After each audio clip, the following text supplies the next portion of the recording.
Hello everyone, and welcome back to our distance learning program. In this video, we are going to study the Speaking Tutor 3A for your first session. Because today is the last day of the week, so this video will be a little bit short, right? So without any further ado, we would like to introduce the course book. So this lesson is about why do earthquakes occur? And the speaking form that you study in this lesson is the cause and effect, right? After you listen to the seismologist talking about the earthquakes, you will look at the dialogue tip. So this lesson are on page 88 and 89. So what you will learn in this video. So in today's video, there are 4 main activities for you to study. So the first activity, you will listen to a conversations, and then you need to use the information from those conversation in order to complete the table, which is the information about the earthquakes. And then you need to think about what cause are those things, which is the cause and effect lesson, and you will learn some of the vocabulary as well in order to use to show the cause and effects. Last but not least, there are some interview questions from your books to make you familiar with the topics of the lesson today. But before we get to the main lesson, I would like you to watch a short video clip about the effect of the earthquakes. So everyone, without any further ado, let's watch this video all together. April 18th, 1906, California's San Andreas Fault snaps, shaking San Francisco for nearly 60 terrifying seconds. When the trembling stops, the disaster is only beginning. Gas lines rupture, setting off massive fires. Some 700 people die. Most of the city is reduced to ruins. This trembling of the ground, caused when masses of rock suddenly shift below the Earth's surface, is called an earthquake. Hundreds of little earthquakes shake the planet every day, but most pass unnoticed. They usually occur along the boundaries of the thin plates that cover the Earth like an eggshell. Driven by the heat deep within the Earth's core, the plates grind against each other along lines called faults. When the plate's motion is blocked, stress builds up. Finally, the fault gives way. The released energy races through the Earth in the form of seismic waves. Scientists record these waves on a device called a seismograph. These zigzag lines show the strength of various seismic waves. Using the lines, scientists grade earthquakes on the Richter scale. For a quake to measure one number higher on the Richter scale, it must release about 30 times as much energy as the number below it. Every year, about 100,000 earthquakes rumble through the ground hard enough for people to feel them. Of these, only about 1,000 are strong enough to damage property.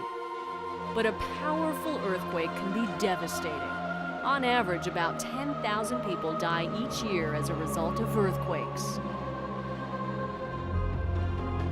The greatest recorded earthquake ever to hit North America measured a massive 9.2. The tremor struck Alaska on March 28, 1964. A camera on board a ship docked in Valdez recorded the draining of the entire harbor as a chasm opened up on the sea floor. There's no stopping the surface of the Earth from changing and moving, so engineers are focusing on ways to create better buildings, highways, and bridges, structures that will remain safe and stay in one piece the next time the Earth begins to shake. Okay, so everyone, as you can see, an earthquake is a natural disaster, and the effects of earthquake are tremendously bad on humans. So it's very terrifying. Luckily, in our country, we have never experienced the earthquakes before. So yeah, Very good. Now, after you look at some of the effects of the earthquakes and the cause of it, we would like to listen to the dialogue again in order to get some information for you to complete the table in your books. So now, listen to this conversation carefully. Dialogue, a talk with a seismologist. Professor Gomez, it's good of you to come and talk to us about earthquakes. First of all, can you tell us exactly what a seismologist does? Well, a seismologist is a person who studies earthquakes and the things that happen along with them, like tsunamis, for example. Why exactly do earthquakes occur? The answer to that is pretty simple. It is because the earth cannot be still. What do you mean by cannot be still? When the earth was formed, it was a huge ball of melted rock. So why aren't we swimming in a big pool of hot melted rock? Fortunately for us, the formation of the earth was a long time ago. By the time man came along, the outer layer, the earth's crust, had become solid. So are we just living on a layer of cooled-off rock? Think of it like this. If you could put a round ball of water in winter air, it would begin to freeze. The outside would freeze first. Inside would still be water. That's what happened with the earth. It's also why we have earthquakes. Why does that cause earthquakes?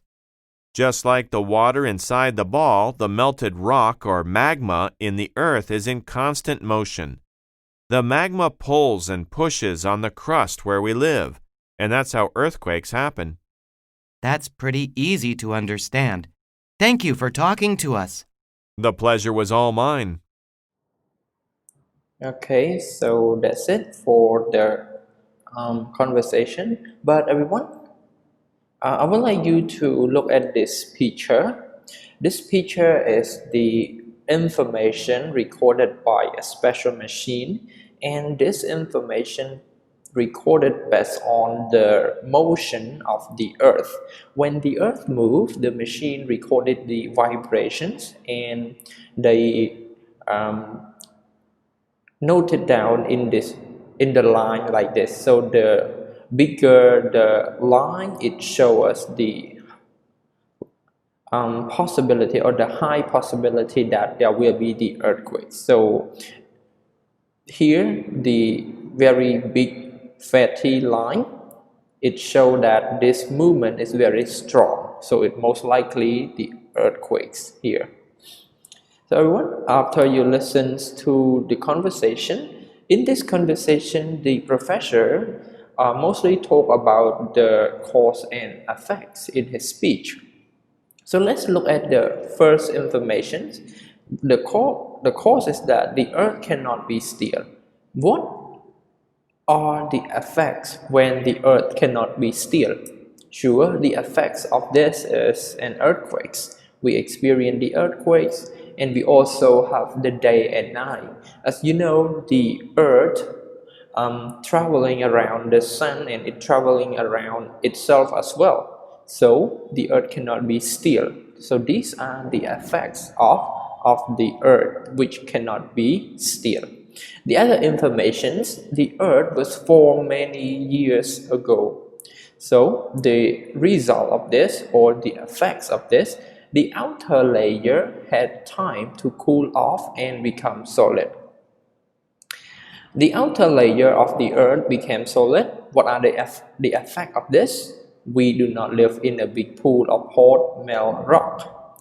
The magma inside the earth constantly move. So this is the cause. What is the effect of this situation or this action?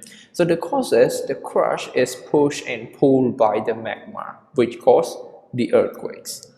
So these are the general information from the conversation.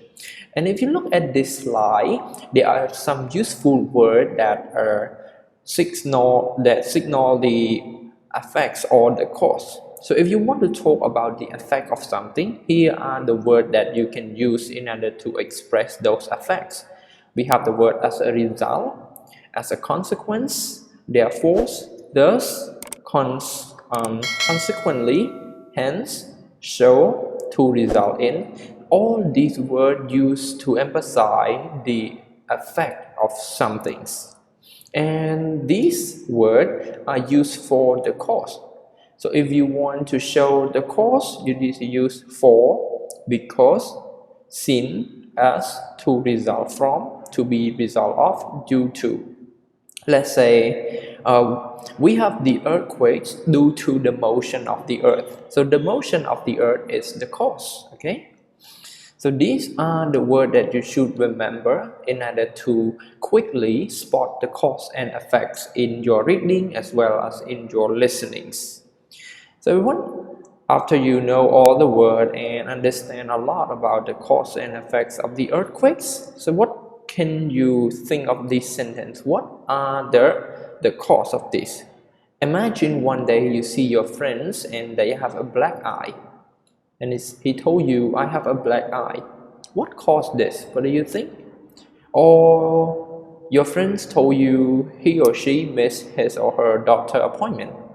So what are the causes? Maybe he or she had a traffic jam, or he or she forgot about the appointment. So there are a lot of causes that could lead to this effects.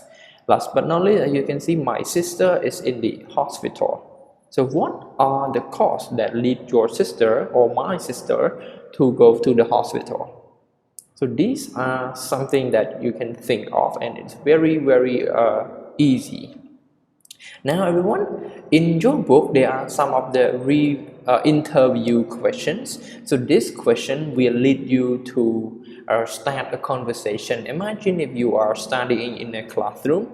To get started talking with somebody is a good way to asking them questions. So here are some of the questions about the lesson.